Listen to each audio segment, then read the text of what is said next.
So did you know that Southerners actually thought that slaves escaping was a mental illness?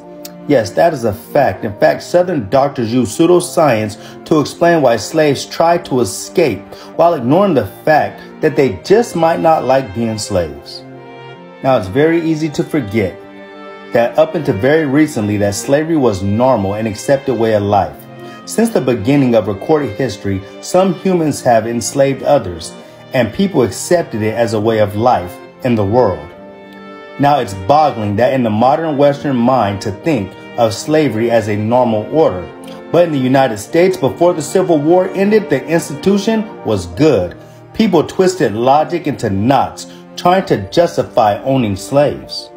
Now, thousands of these pseudoscience papers were released, trying to explain why some people were inferior to others. And while most of these theories were later debunked, racist ideas such as eugenics, posing as science, were accepted well into the 1930s. Now, it might seem obvious that someone bound to the shackles of slavery will make a break for it at the first chance they got.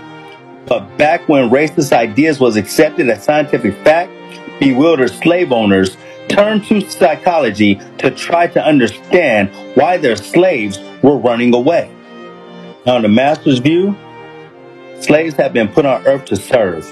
In return, they were provided with food, clothes, and homes. That was baffling to slaveholders that a person that was being regarded as property would be willing to give it all up just for freedom.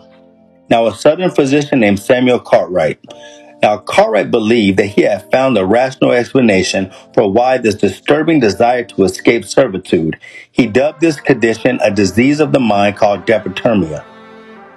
Now, Cartwright was convinced that drapetomania was a psychological disorder. In other words, black people were put here on earth to serve, and servitude was their original nature and human order. Now, Cartwright had no evidence to back up his claims, and it was accepted into society as a racist idea. Now, if you want to know more about this condition, please get the book Stamped from Beginning, as it takes you through racist ideas all the way from the past to this very future. And let this be your higher education TikTok lesson for Sunday.